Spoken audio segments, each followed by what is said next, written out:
Nana Owusua Mprengo ASIPIM konwa ho ade Kumase Bohyen Hemaa nana no mother room ebru sikejada roma wanya emfie dunum ewo akonwa so na kese oboso ne nana mapampa mu ebedi Hemaa no wanya emfie dunum na ene ye da ponda edema no etimeka se Hemaa wo ye Hemaa woropon kropon frampa wotu kropon mu na wo ye obatampa wo ho amamrema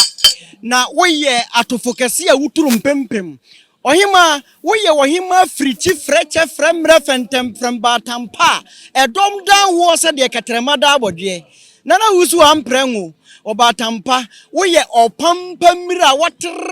wataba so ya kata mpem madajaso na wo ye opese huruku a wutie da de fidie so mani bu asinesini ye bo odiane abo obadi ye mamu ane ye mamu ne ko Hemaa wo de tetiatu kumbopon ma bopon da na so ko so ma mansade akumatwitwadi ye opese huruku a wutie da de fidie so mani bu asinesini Hemaa wahini afri nyankonsoro do ososo koroban a woto aba enso wukirinsa Hemaa mo apiafo mo akudonto mo esa mo pia Hemaa mu Hemaa edom dan we ensuo hu dua katreka jambibia edom dan wo na yeso mu a ye home ye ma otinkwa afinsiapa jojo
Hemaa Asantewaa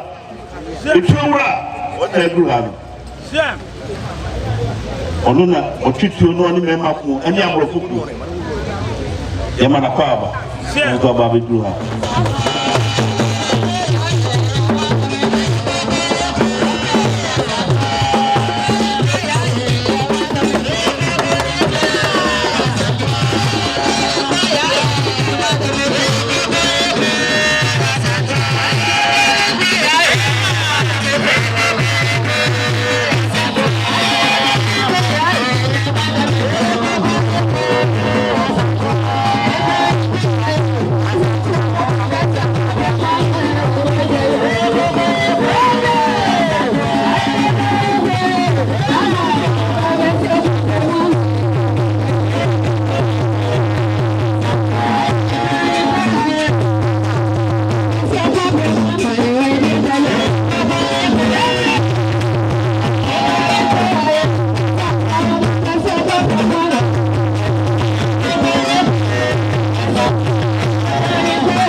abusafo sabre Ghana mampania be de akire ne yire Her Excellency the Second Lady of the Republic of Ghana Yamame Samira Bawomia wababedru ha said ye yedika abono kayeda dada bo mamane no wababedru ha wone ne dom eba enti akunyini ekwa akohia no oba tampa yamu akwabo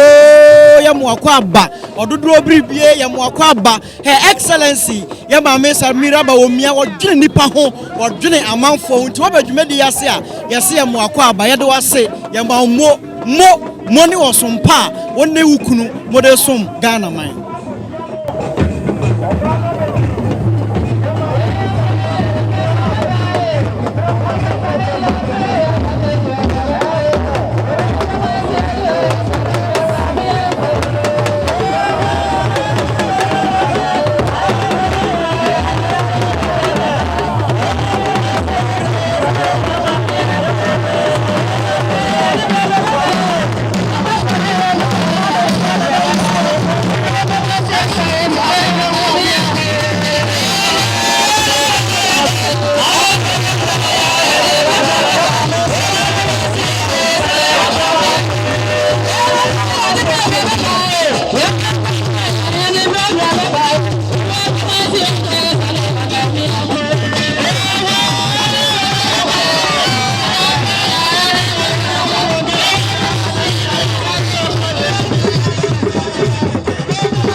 Oba tampa ya muakwabo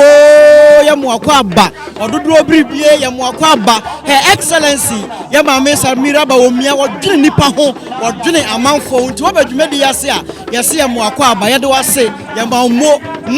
money osompa wonne wukunu mode som Ghana man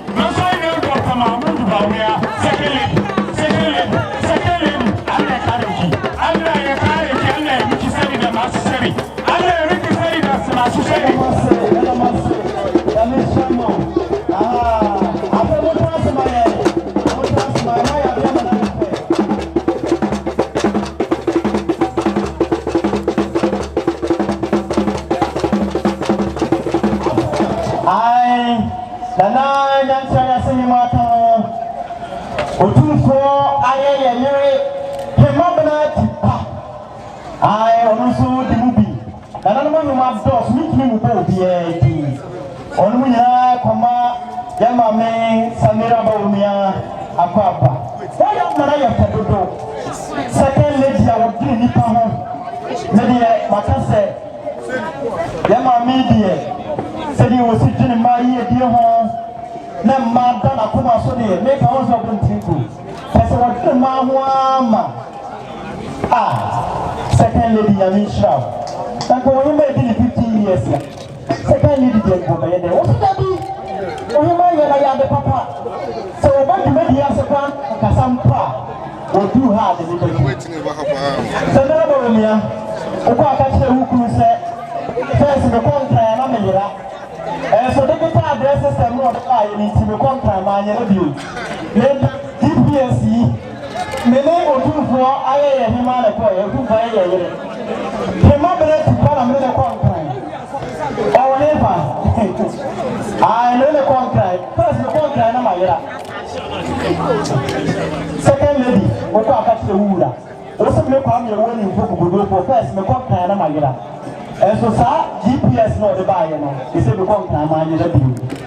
o ka se ni wura wa na friend e ma usa o ka ya mpa me da se Michelle, my African words are yes, sir. So, of course, I can use to move on to Samira. I say, okay, so yes, I'm going to. Or some yes, I'm going to. Fancy. Or by now, tell me my house. Come on. Mary Obaka, Mprengo was in Mopua, dear. Now, I put an what do you also do? I didn't go back to the Oka and Tumano. Not just a million of money. And you want Sayamamere.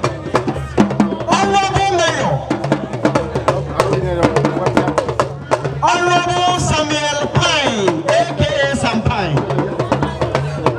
Honorable Samuel Pine, Wadruha, Wachana Natu Mahima.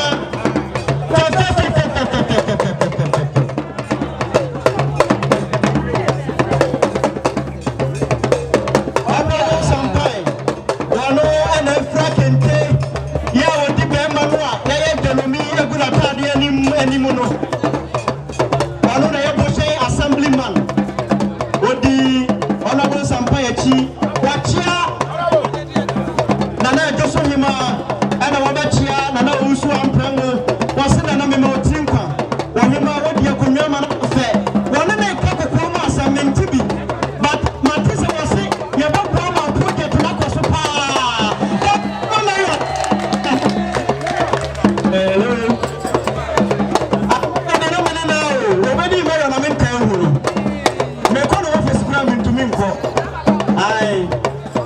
I got no cheer. Nana Baku. I champion down with him, and also a brother. Nana Daku, I champion the mini. Nana Brew, a papa. Sabre, you know, something, Nana Musini, Nana, and Joshua, and I have some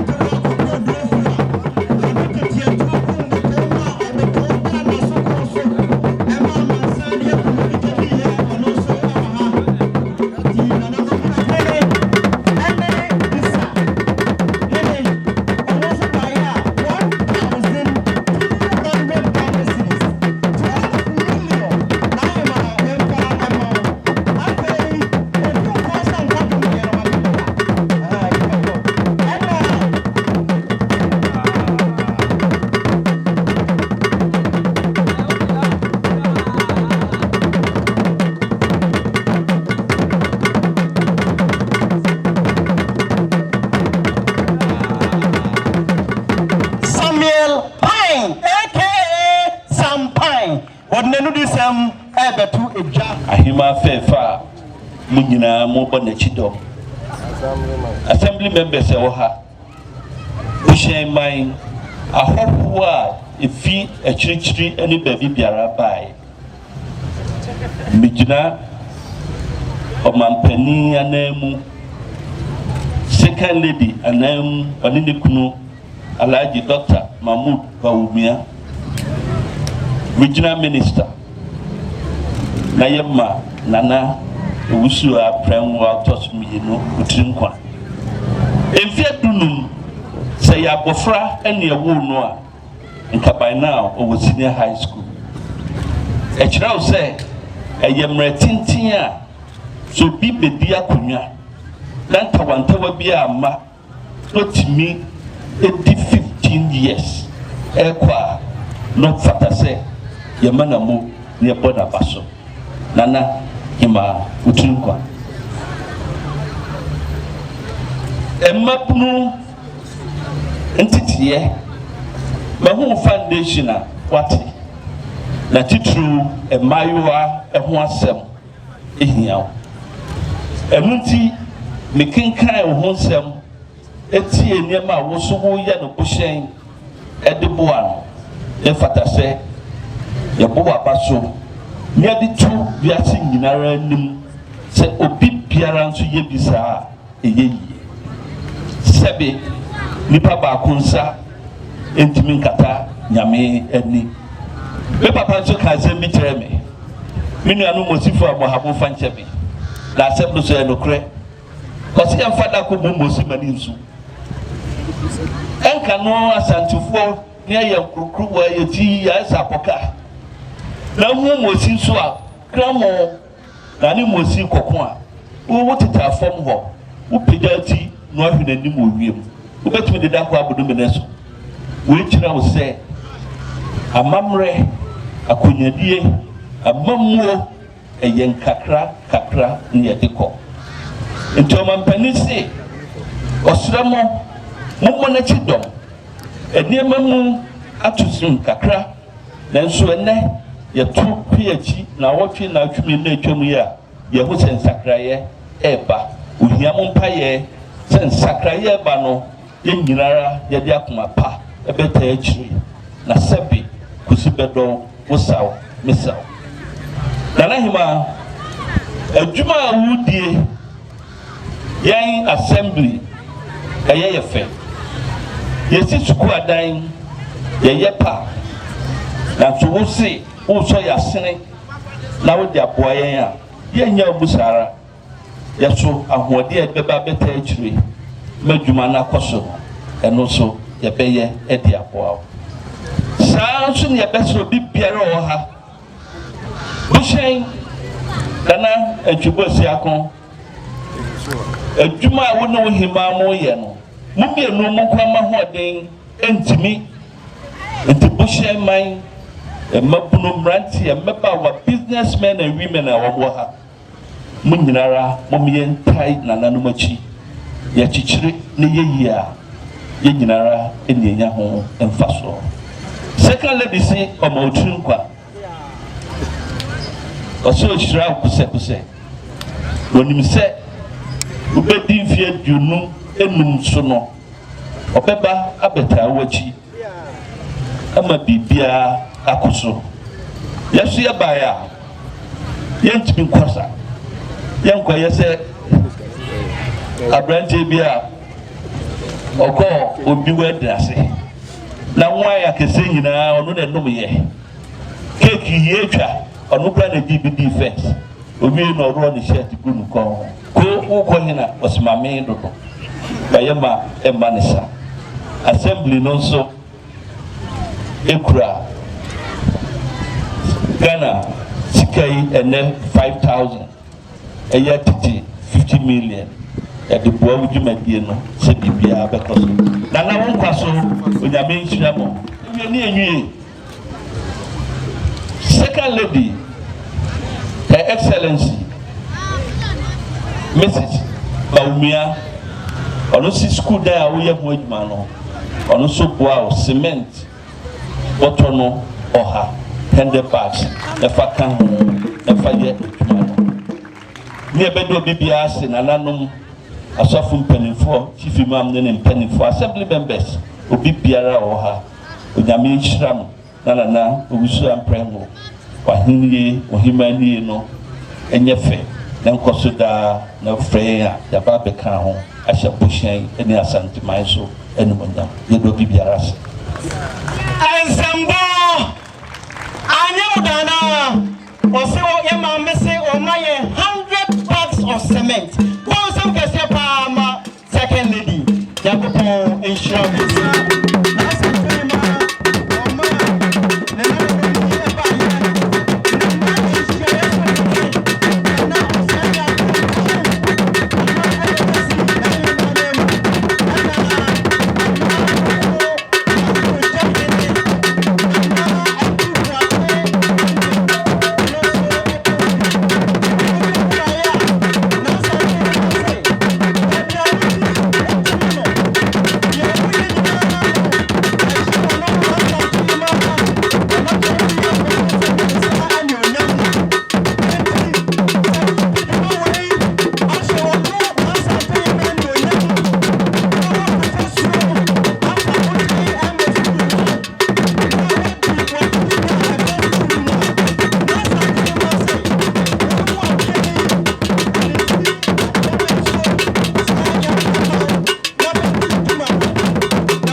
Atabel.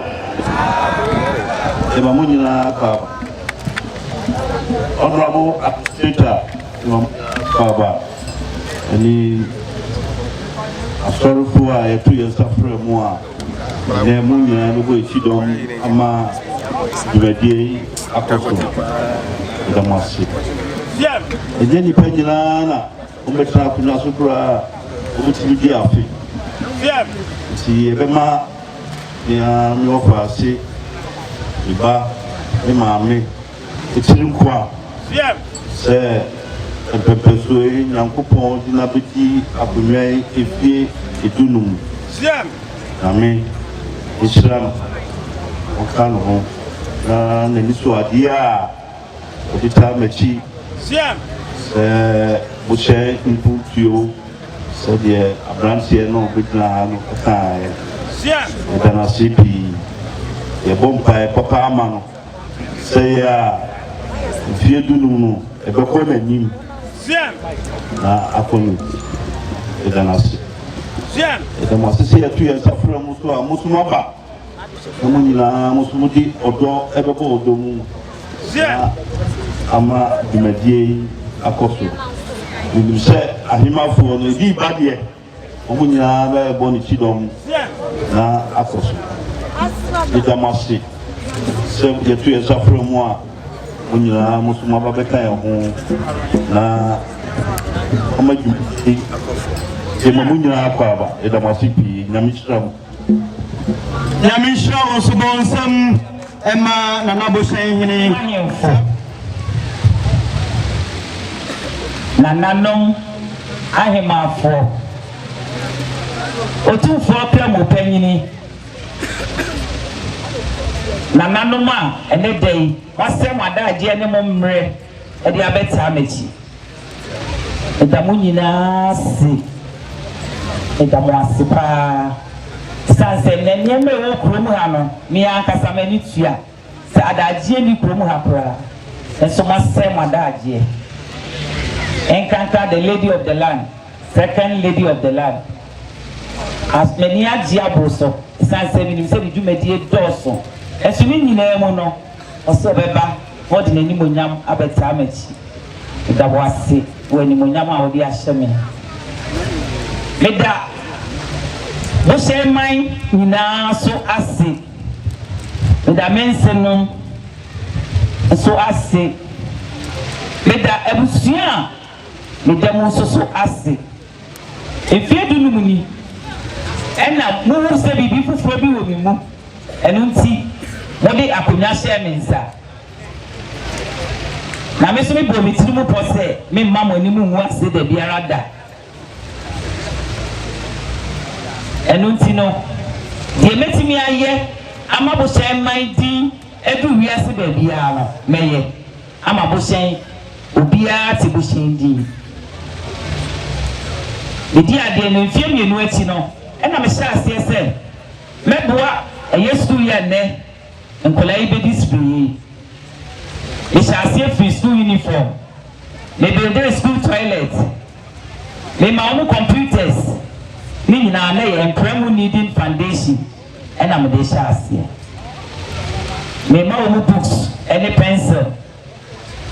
nem kola wo ni ma de kakra no so ni e boa wo mo amoma toa wo mo ma sua so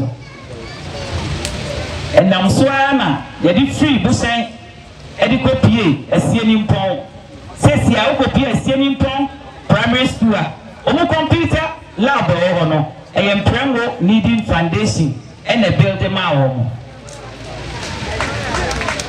Enna Bohyen hayaso yeto aso enna ye build a computer room e ma home wa ha. If you say said the moment you see kono obi anim say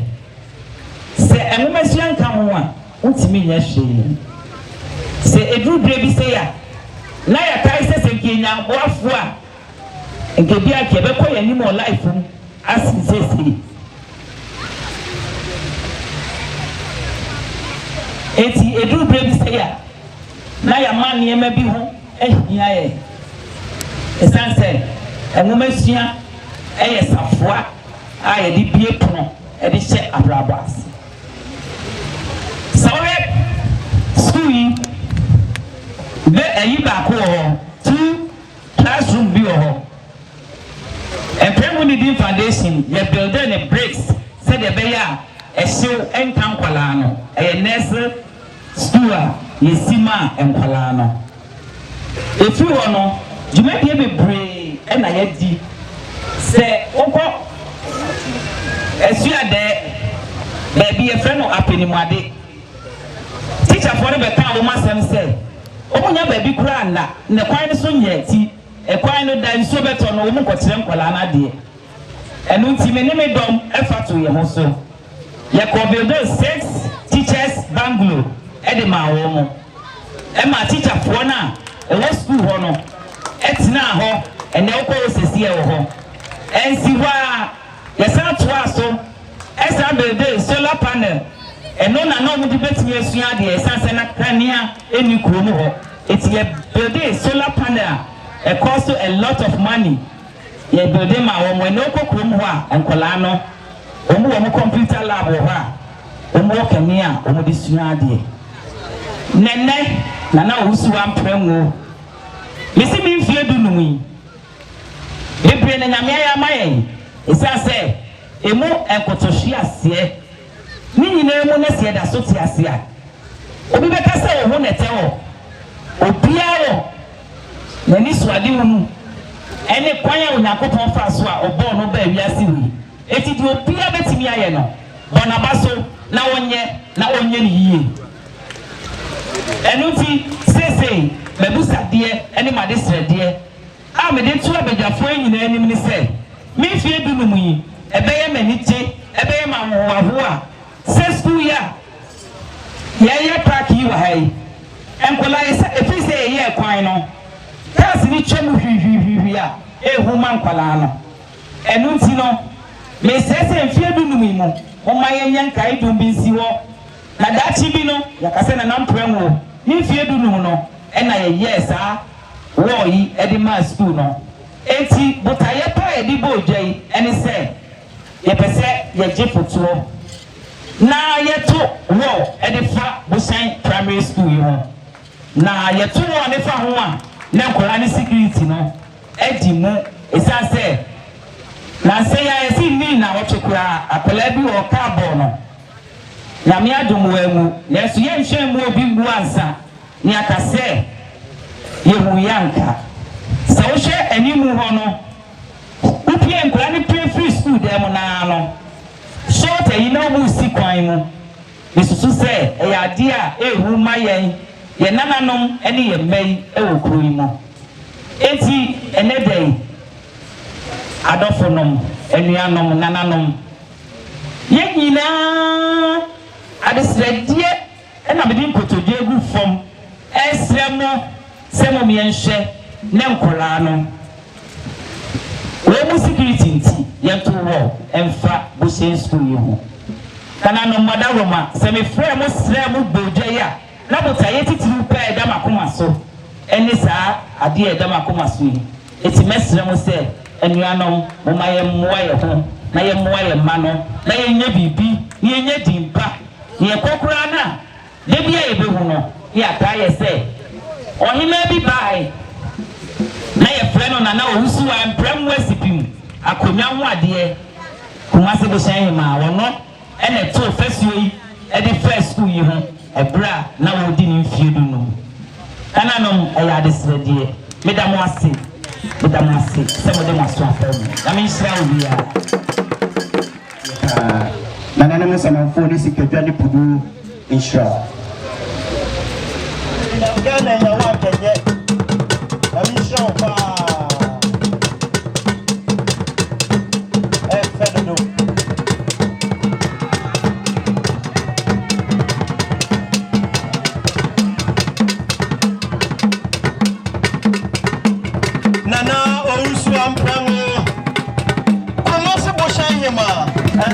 Akan Twi boko oyuma papa bi oyuma be de etu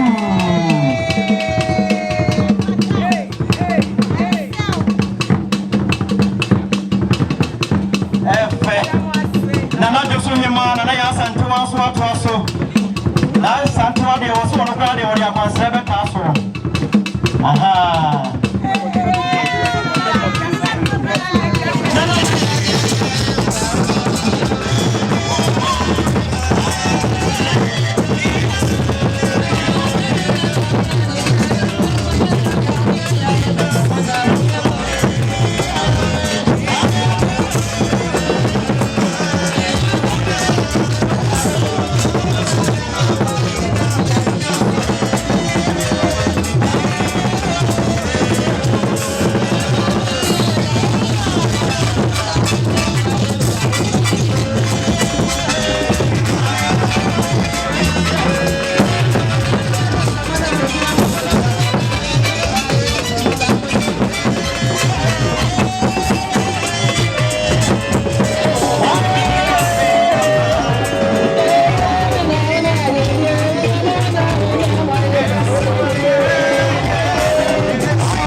nti ne ebube ne brebe nse si ebube ebe ye de den kura preko enim sebe odwampopo bia si kuro ni mu a wase wadore sra Panyini wantena fie ema aseduamfo blani pie frimantam bahin se pin enye nkwande wa na yesotro no wa ansa na odi asebe fita na no makodi ebrensi am wa otua ne nsem mojabumo ni hu duanani wie klaman wo ye sofo okra wo nye yie bi tontonte ye no sane ya fa NYANSAPO abone ntaka na mane yakese na ntakra abone de fanyinam kwatere kwa mada woro ma ntoma ye fe ni din de sei ni din de Obama akola wa no so pese utrimu usuma ense bratam the problem ne honhon hia na America sa Sabe ka ya twa ni mu nyame nai ebu afa so enye de ya twa ni mu twa nyame se bedi akone be kwen bodi atwede na se kofi nro ni ya aben ntima nyina ni mu ampata na wo yade ya